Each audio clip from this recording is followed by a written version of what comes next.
गरीब की बेटी ने देखा कि मामला खराब है। उसने वो चिट्ठी जला दी और एक और कागज पर नई चिट्ठी लिखी।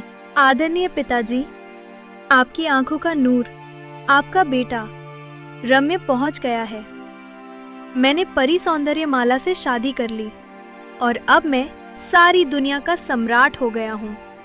देव, परियां, यक्ष और मनुष्य सब मेरे अधीन हैं। पत्र पाते ही मेरी पत्नी और उसके घरवालों की 7वीं पीढ़ी तक के रिश्तेदारों को नए कपड़े पहना दीजिए और सिर से पैर तक सोने से ढक दीजिए। अगर ऐसा नहीं किया तो मैं आकर आपके टुकड़े टुकड़े कर दूंगा। मैं 3 महीने के अंदर अंदर अपनी 7 लाख सेना लेकर आ रहा हूँ और आकर मैं आपकी अच्छी तरह मरम्मत करूंगा। आपका बेटा। उसके बाद वो वापस अपने घर आई।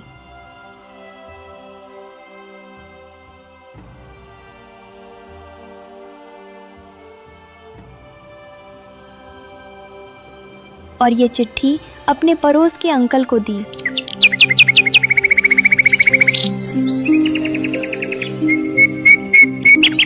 अगले दिन डरते हुए उसे राजा के पास ले गया। तभी विद्वानों ने डर के मारे कांपते हुए ये चिट्ठी पढ़कर राजा को सुनाई।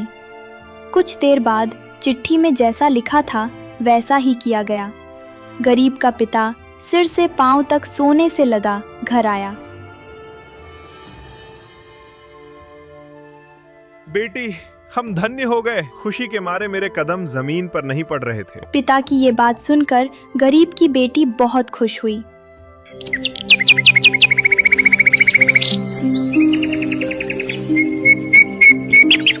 कुछ देर बाद रात हुई।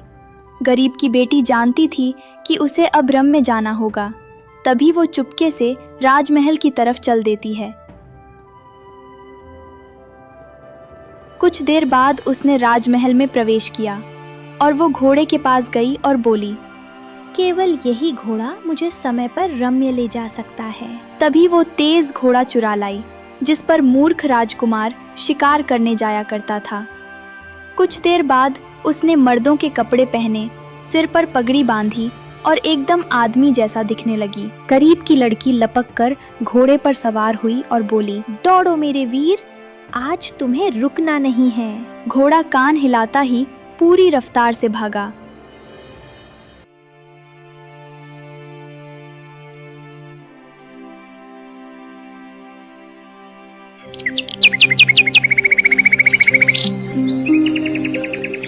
गरीब की बेटी उसी उपवन में रुकी जहां 3 साल पहले उसका पति परियों के साथ शतरंज खेला था। तभी वो घोड़े से उतरकर द्वारपाल से बोली, ये बहुत सुंदर स्थान है, कृपा करके इस घोड़े को खूंटे से बांध दे। ये फूलों को न खा सके, इसका ध्यान रखना। आपकी आज्ञा का पालन होगा महाशय। जैसे ही वो अंदर गई वैसे ही पहले की तरह 3 कबूतरियां उड़कर आईं और सिंहासन से टकराकर सुंदर परियां बन गईं और पासा खेलने लगीं। तुमने ये चाल गलत चली है, ये धोखा है। बेईमानी केवल आदमी करता है देवी, हम परियां नहीं। नहीं, ये गलत है। परियां भी बेईमानी करती हैं। आप कौन है महाशय? क्या आप भी पासा खेलते हैं? हाँ, मैं खेलता हूँ। मैं तुम्हारे खेल को चुनौती देता हूँ। और तभी गरीब की बेटी खेलने बैठ गई और अपनी बुद्धि से थोड़ी ही देर में तीनों परियों को मात दे दी और उनका सब कुछ जीत लिया। अब सुनो मेरी शर्त, अगर इस बार मैं फिर जीत गया तो तुम तीनों मेरी दासी हो जाओगी। तभी उसने चाल चली और परियां फिर मात खा गईं। परियां थर थर कांपने लगीं और रोने लगीं। हमें माफ कर दीजिए प्रभु, हम राजकुमारी सौंदर्यमाला की सेविकाएं हैं। अगर उसे हमारी हार का पता चला तो वो हमारे माता पिता को भी जिंदा नहीं छोड़ेगी। आप हमें छोड़ दें, आपकी जो भी इच्छा हो हम उसे फौरन पूरा कर देंगी। ये सुनते ही गरीब की लड़की बहुत खुश हुई। उसकी योजना अब सही दिशा में थी। ठीक है, मेरा एक काम करो, सौंदर्यमाला को 3 बार बोलने के लिए मजबूर कर दो।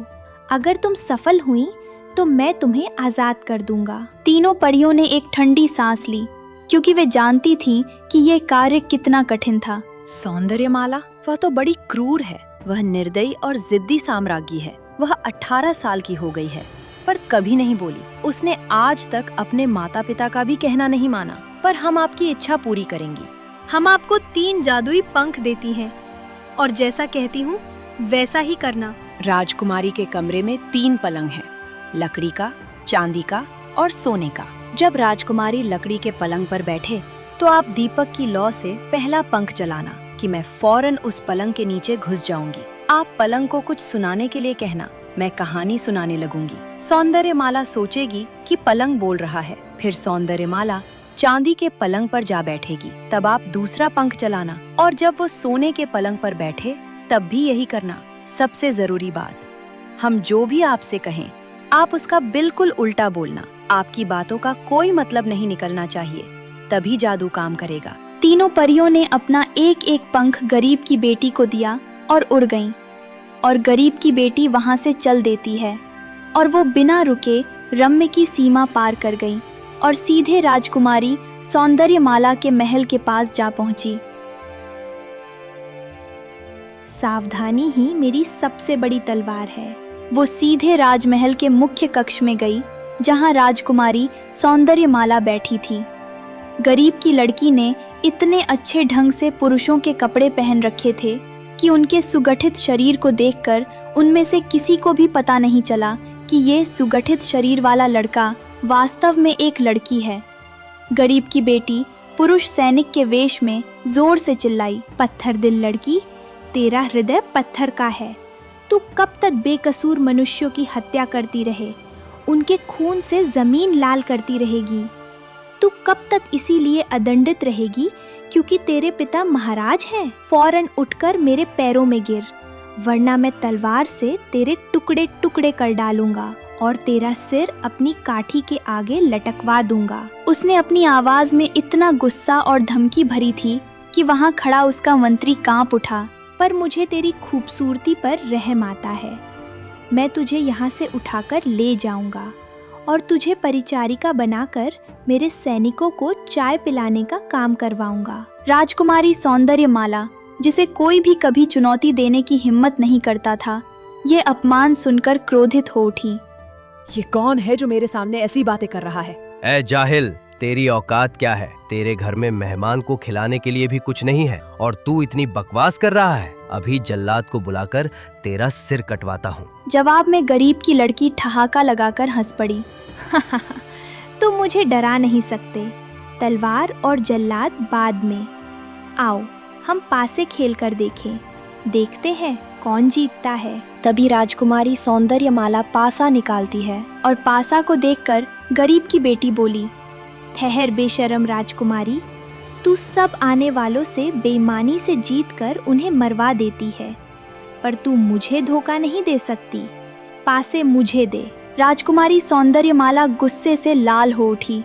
उसका अपमान हुआ था, पर चुनौती स्वीकार करना उसकी नियति थी। तभी खेल शुरू हुआ। गरीब की बेटी की किस्मत और चतुराई ने काम किया और उसने सौंदर्यमाला का सब कुछ जीत लिया। निराशा और गुस्से में भरकर कुछ देर बाद वो अपने कमरे में लकड़ी के पलंग पर जा बैठी, जो जादू को सक्रिय करने का स्थान था। गरीब की बेटी ने परियों का दिया हुआ पहला पंख जलाया और तुरंत परी आई और राजकुमारी सौंदर्यमाला को पता भी न चला कि वो पलंग के नीचे छिप गई है। ए पलंग, मैं 6 महीने से सफ़र कर रहा हूँ। मैं बहुत थक चुका हूँ। मुझे कुछ सुना जिससे मेरे दिल को चैन आए। परी, जो पलंग के नीचे थी, वो धीरे से बोलने लगी। आपको क्या सुनाऊं? क्या आपको कोई कहानी पसंद आएगी? सुनाएगा तू? मैं तो सुनूंगा। जल्दी सुना। कहानी सुनाते हुए। बहुत समय पहले की बात है। एक निपुण और मेहनती बढ़ई रहता था, जिसके पास अपनी कला के सिवा अधिक धन नहीं था। एक दिन उसने कुछ पैसा जोड़कर दुनिया देखने और अपनी कला को निखारने के लिए यात्रा पर निकला। तभी रास्ते में उस बढ़ई का एक प्रिय मित्र, जो सोने के जेवर बनाने में अद्भुत और बहुत सुंदर कारीगरी करता था, वह मिला और बोला, मित्र, तुम अकेले क्यों जा रहे हो? मैं भी तुम्हारे साथ चलूंगा।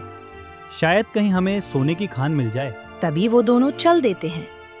उसके बाद रास्ते में स्वर्णकार का भी एक गहरा दोस्त था जो वस्त्रकार था।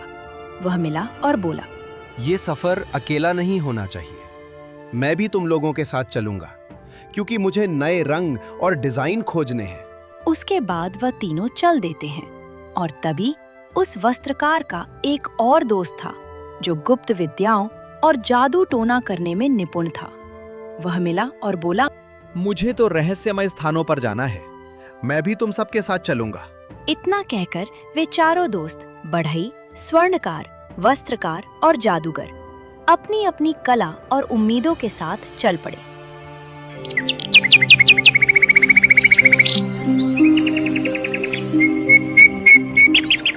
चलते चलते एक घने जंगल के पास रात हो गई।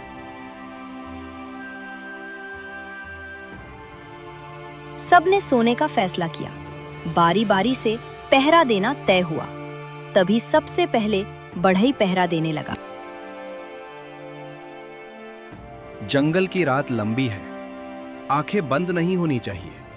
नींद ना आए इसलिए मैं कुछ रचनात्मक करता हूँ। तभी उसने अपने जेब से एक कठपुतली निकाली जो उसने अपनी हाथों से बनाया था और वह उसके साथ खेलने लगा।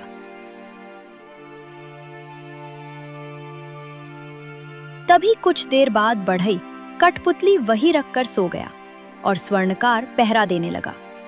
तभी वह पास रखी कठपुतली देखा और उसे हाथ में लेकर बोला, वाह, बढ़ई ने तो कितनी अच्छी कठपुतली बनाई है।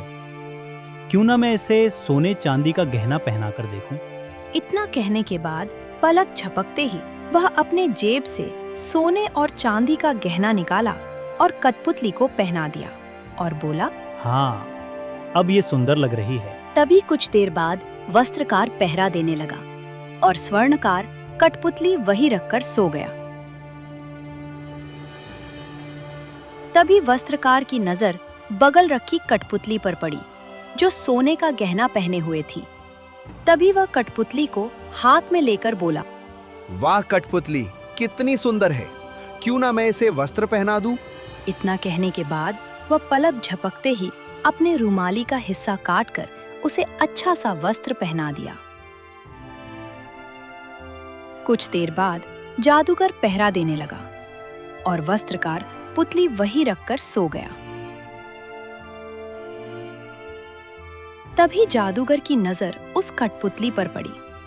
तभी वह उसे अपने हाथ में लेकर बोला, लगता है इसे बढ़ई ने रूप दिया, स्वर्णकार ने गहने और वस्त्रकार ने सौंदर्य वस्त्र, पर इसे असली जीवन देना तो केवल मैं ही जानता हूँ।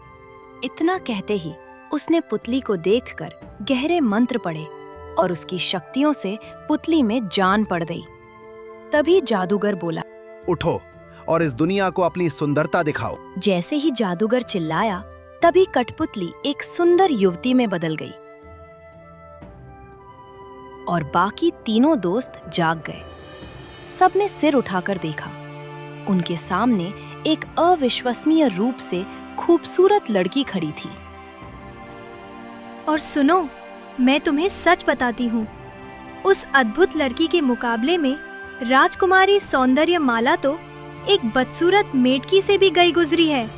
ए लड़के, तू खुद को विद्वान कहता है तो तर्क से बता, उस लड़की को बनाने वाला कौन है? क्या वो बढ़ई है जिसने आकार दिया, या स्वर्णकार है जिसने आंखें दी, या वस्त्रकार है जिसने उसे ढक दिया, या जादूगर है जिसने जान फूकी? गरीब की लड़की को परियों की योजना याद थी। उसे सबसे बेतुका और विपरीत जवाब देना था ताकि सौंदर्य माला के अहंकार को ठेस पहुंचे। मेरी समझ में, अगर वस्त्रकार ने कपड़े नहीं सिए होते तो क्या वह इतनी सम्माननीय आदमी बन सकती थी? असली सार तो कपड़ों में है, इसलिए वस्त्रकार ही असली निर्माता है। ये सुनते ही सौंदर्य माला क्रोध से बोली, तुम मूर्ख हो, सरासर बेवकूफ। क्या तुम्हारी बुद्धि इतनी कम है? इतना भी तुम्हारी समझ में नहीं आता? कपड़े पहने हुए भी मैं राजकुमारी हूँ और कपड़े ना पहने हुए भी राजकुमारी ही रहूंगी। कपड़े किसी को नहीं बनाते, जान बनाना ही असली कला है। उसके बाद परी गायब हो गई। राजकुमारी के मुंह से पहली बार शब्द निकले थे, राजकुमारी सौंदर्यमाला अपमान और क्रोध से जल उठी। वो उस बिल्ली की तरह गुस्सा हो उठी जिसके मुंह से उसका प्रिय भोजन छीन लिया गया हो। तभी वो लकड़ी के पलंग को ठोकर मारकर चांदी के पलंग पर जा बैठी। पहली बाधा पार हुई, अब दूसरी। गरीब की लड़की ने तुरंत दूसरा पंख जलाया और दूसरी परी आकर चांदी के पलंग के पीछे छिप गई। ए चांदी के पलंग, मेरा दिल बहलाओ, मुझे कुछ सुनाओ जिससे मेरा मन शांत हो जाए। तुम्हें क्या सुनाऊं? लकड़ी के पलंग की कहानी तक तो तुम्हारी समझ में ठीक से आई नहीं। फिर भी मैं तुम्हें एक और अविश्वसनीय कहानी सुनाती हूँ। अब ध्यान से सुनो, क्योंकि ये भी कम पेचीदा नहीं है।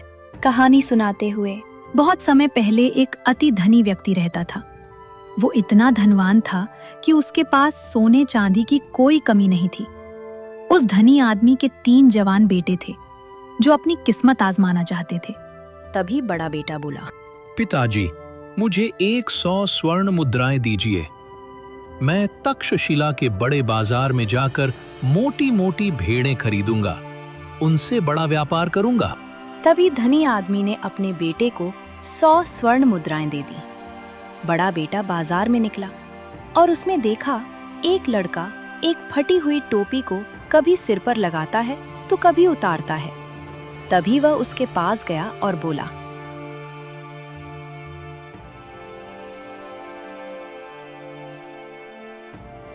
अरे भाई, तुम इस फटी पुरानी टोपी को बार बार क्यों लगा और उतार रहे हो? क्या ये तुम्हें परेशान कर रही है? जनाब, ये कोई साधारण टोपी नहीं है, ये जादुई टोपी है। आप इसे सिर पर रखकर आंखें मीचिए और फिर खोलकर देखिए तो आपको मालूम पड़ेगा कि आप पल भर में पश्चिम से पूर्व पहुंच गए हैं। धनी आदमी के बेटे ने फौरन 100 स्वर्ण मुद्राएं देकर वह जादुई टोपी खरीद ली और घर ले आया।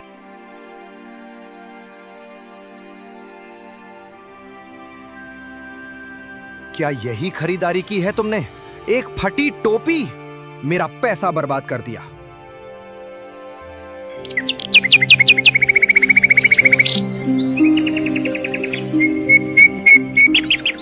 अगले दिन अब मंजला बेगा आगे आया और अपने पिता से 100 स्वर्ण मुद्राएं मांगी। उसका इरादा उज्जैन जाकर दुनिया का सबसे दुर्लभ पिस्ते जितने बड़े दाने वाला चावल खरीदने का था। धनी पिता ने उसे भी 100 स्वर्ण मुद्राएं दे दी। मंझला लड़का पैसे लेकर बाहर निकला। रास्ते में उसने देखा कि कुछ लड़के एक शीशे से खेल रहे हैं और खुशी से चिल्ला रहे हैं। वह एक जादुई शीशा था जिसमें पाटलिपुत्र से ही काशी के दर्शन हो सकते थे। मंझले बेटे को ये कमाल देखकर लालच आ गया। उसने दुर्लभ चावल के बजाय 100 स्वर्ण मुद्राएं देकर वह जादुई शीशा खरीद लिया और घर लौट आया।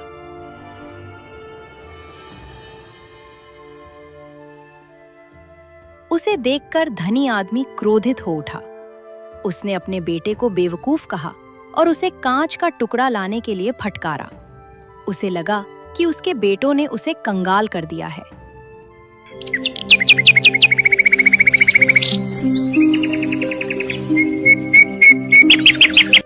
अगले दिन सबसे छोटा बेटा, जिसने अभी तक कुछ नहीं मांगा था, वह पिता के पास आया। उसने भी 100 स्वर्ण मुद्राएं मांगी ताकि वह बाजार में दुकान लगाकर छोटी मोटी चीजें बेच सके। धनी पिता ने उसे भी मुद्राएं दे दी।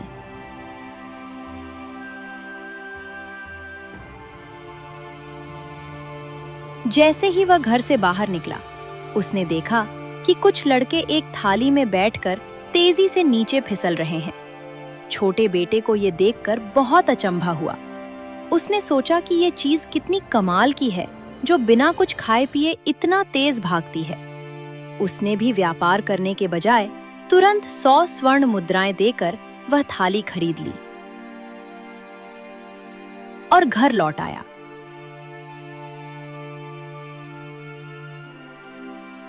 थाली देखते ही धनी आदमी का सब्र टूट गया। उसे लगा कि उसके तीनों बेटों ने उसे बर्बाद कर दिया है। गुस्से में आकर उसने डंडा उठाया और तीनों बेटों को मारने लगा। मारपीट के दौरान मंझले बेटे की जेब से वह जादुई शीशा गिर पड़ा। छोटे बेटे ने खुद को बचाने के लिए तुरंत उस छेद वाली थाली से अपना सिर ढक लिया। अचानक उसकी नजर जमीन पर गिरे शीशे के टुकड़े पर पड़ी। उसने शीशे में देखा कि दूर पश्चिम के किसी महाराज की बेटी की मृत्यु हो गई है और लोग उसकी शव पेटी के पास खड़े विलाप कर रहे हैं। छोटा बेटा तुरंत हरकत में आया। उसने अपनी जादुई फटी टोपी ओढ़ ली और आंखें बंद कर ली। जैसे ही उसने आंखें खोली, वह सीधे उस राजकुमारी की शव पेटी के पास पहुंच गया। उसने उसी छेददार थाली में नदी का पानी भरा और मृत राजकुमारी के सिर पर छिड़क दिया। तभी एक चमत्कार हुआ और राजकुमारी जीवित होकर उठ खड़ी हुई। वह इतनी खूबसूरत थी कि उसके आगे राजकुमारी सौंदर्यमाला भी एक मेढकी जैसी लगती थी। अच्छा, अब तुम फैसला करो, राजकुमारी को किस चीज ने जिलाया? टोपी ने, जिसने उसे वहां पहुंचाया? शीशे के टुकड़े ने, जिसने उसे मरने का दृश्य दिखाया? या थाली ने, जिसने पानी भरकर जीवन दिया? अगर छोटे बेटे ने मृत राजकुमारी को शीशे में न देखा होता तो उसे पता ही नहीं चलता कि उसे बचाना है। कुछ भी ना हुआ होता। इसलिए शीशे का टुकड़ा ही सबसे महत्वपूर्ण है। ये सुनते ही सौंदर्यमाला क्रोध से बोली, बिल्कुल बेवकूफ हो, तुम्हारी बुद्धि कहाँ है? मेरे मरने के बाद मुझे लाखों आदमी देखें तो क्या मैं जी उठूंगी? जीवन पानी और जादू ने दिया, देखना काफी नहीं होता। ये कहते ही सौंदर्यमाला ने गुस्से में अपनी जुबान काट ली। उसे दूसरी बार बोलने का घोर अफसोस हुआ। लगातार 2 बार अपमानित होने के बाद राजकुमारी सौंदर्यमाला का क्रोध 7वें आसमान पर था। तभी वो चांदी के पलंग से उठकर सोने के पलंग पर जा बैठी।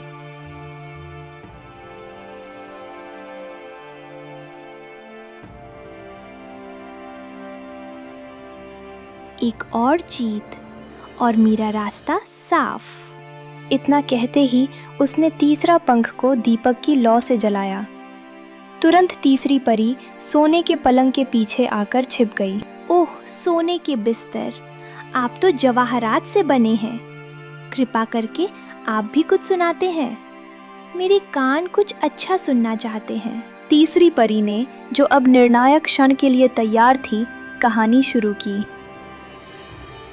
बहुत समय पहले एक महान और उदार महाराज राज करता था। उसके पास एक अत्यंत बुद्धिमान और सुंदर तोता था। महाराज तोते को बड़े प्यार से खिलाता पिलाता था और उसका बहुत ख्याल रखता था, जैसे वह उनका अपना बच्चा हो। एक दिन तोते के मन में गहरा विचार आया। मेरी जिंदगी में तो महाराज मुझे इतना प्यार करते हैं, पर मेरे मरने के बाद मेरा क्या होगा? क्या वे मेरा सम्मान करेंगे या मुझे यूं ही फेंक देंगे? यह सोचकर वह ऐसे अचेत पड़ गया जैसे मर गया हो। जैसे ही महाराज की नजर तोते पर पड़ी, वह तोते के पास आकर बोले,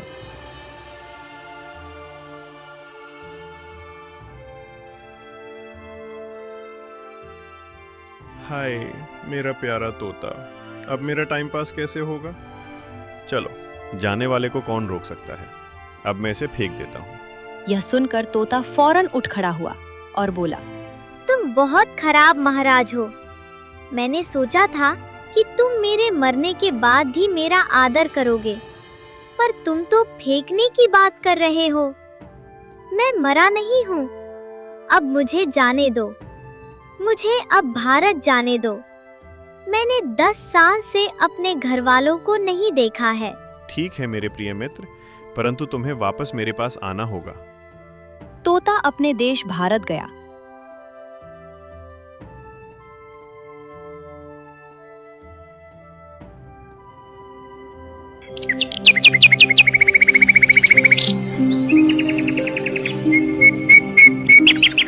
वचन के अनुसार कुछ दिन बाद तोता वापस आ गया।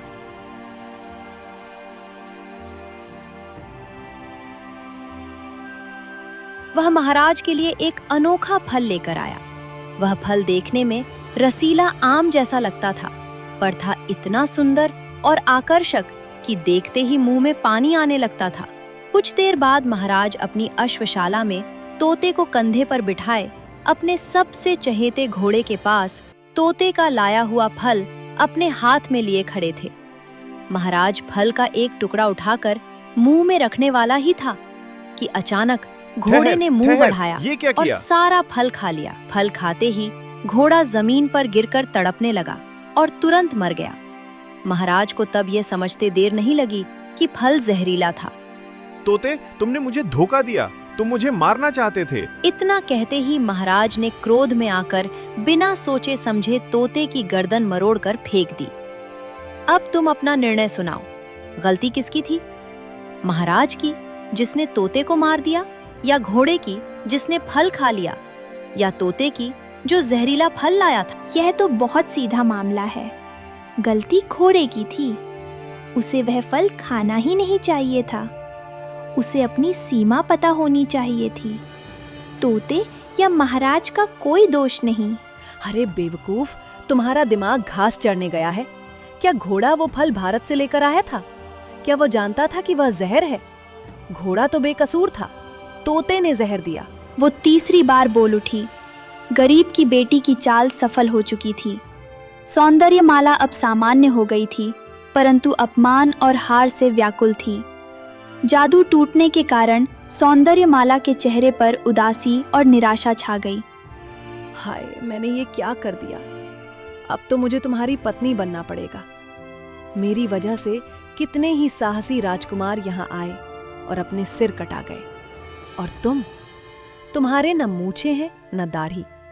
तुम तो केवल एक दुस्साहसी जवान लगते हो, पर तुमने अपनी चतुराई से मुझे बेवकूफ बना दिया। खैर, अब मैं कुछ नहीं कर सकती। अपनी हार स्वीकार करती हूँ। मुझे तुम्हारी पत्नी बनना ही पड़ेगा। गरीब की बेटी को पता था कि यह अंतिम क्षण है। उसने म्यान से तलवार निकाल ली। बेरहम राजकुमारी, देखती है यह क्या है? तुम्हारे नखरों की वजह से कितने निर्दोष लोगों ने अपने सिर कटाए हैं। अब तुम्हारी मौत आ गई है। राजकुमारी सौंदर्यमाला, जिसने कभी किसी के आगे सिर नहीं झुकाया था, अब रो पड़ी। हाय, मैं कितनी बदकिस्मत हूँ। मुझे माफ कर दो। मेरा कोई कसूर नहीं था। मेरे पैदा होते ही एक दुष्ट जादूगर ने मुझ पर भयानक जादू कर दिया था। उस जादू के कारण ही मैं चुप थी और ऐसा व्यवहार करती थी। तुमने वह जादू उतार दिया। तुम मेरे मुक्तिदाता हो। अब मेरे साथ तुम्हारा जो जी चाहे करो। राजकुमारी की बातों में अब सच्चाई थी। गरीब की बेटी का गुस्सा शांत हो गया। उसने अपनी तलवार नीचे कर ली। अगर ऐसा है तो मैं तुमसे शादी नहीं कर सकती। गरीब की बेटी ने राजकुमारी सौंदर्यमाला को अपनी पूरी आप बीती सुनाई। अपने पति की मूर्खता, उसके बाल काटना और उसकी गद्दारी। उसके बाद वो अपने असली रूप में आ गई। मैं तुमसे केवल एक सहायता चाहती हूँ।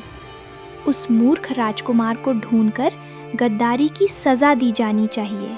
उसे जरूर दंड मिलेगा। और इधर जब तीसरी बार राजकुमारी ने बोलना शुरू किया तो मंत्री भागता हुआ उस राजकुमार के पास आया और बोला, राजकुमार, अपनी जान बचाओ। जिस राजकुमार ने सौंदर्यमाला को 3 बार बोलने के लिए मजबूर कर दिया था, वो तुम्हारी पत्नी है और वो तुम्हारा सिर काटना चाहती है। तुम फौरन कहीं छुप जाओ। इतना सुनते ही डर के मारे मूर्ख राजकुमार ने अपने बचाव के लिए कोई बेहतर जगह नहीं सोची। वो कोल्हू के पास ही छिप गया। वो तब तक कोल्हू के पास बैठा रहा जब तक कि गरीब की बेटी रम्य छोड़कर न चली गई। उसके जाते ही उसे लगा कि खतरा टल गया है। तब मंत्री मूर्ख राजकुमार को राजकुमारी सौंदर्यमाला के पास लेकर आया। इसे मेरे सिंहासन से दूर खड़ा करो। इस राजकुमार के बदन से बहुत तेज बदबू आ रही है। ये कैसा राजकुमार है? अगर तुम सचमुच अवध के महाराज के लड़के हो तब तो मैं तुम्हें माफ कर दूंगी, नहीं तो तुम्हारा सिर कटवा दूंगी। राजकुमारी, मेरे पिता वास्तव में अंग देश के महाराज हैं। मैंने उन्हें चिट्ठी लिखी थी कि वो मेरी पत्नी, गरीब की लड़की जिसके बाल मैंने उखाड़ दिए हैं, उसके टुकड़े टुकड़े करवा दे। पर वो सबको बेवकूफ बनाकर और भेष बदलकर मुझे मारने यहाँ आ पहुंची। मेरी पत्नी नागिन से भी ज्यादा चालाक है। रम्य की राजकुमारी, कोई भिखारिन आकर आपको धोखा दे गई और आपको बोलने के लिए मजबूर कर गई। आपको उससे बदला लेना चाहिए। ठीक है, मेरे कुछ सैनिकों को लेकर अपने देश जाओ। उस चालाक लड़की को पकड़कर यहाँ लाओ। मैं खुद उसके खून का रंग देखना चाहती हूँ। आपका हुक्म सिर आंखों पर।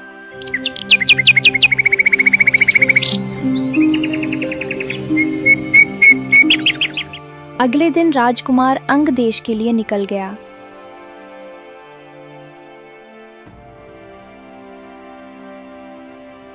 अंग देश की सीमा के पास पहुंचते पहुंचते उसने अपने सैनिक से एक धमकी भरी संदेश अपने पिता के लिए भेजी।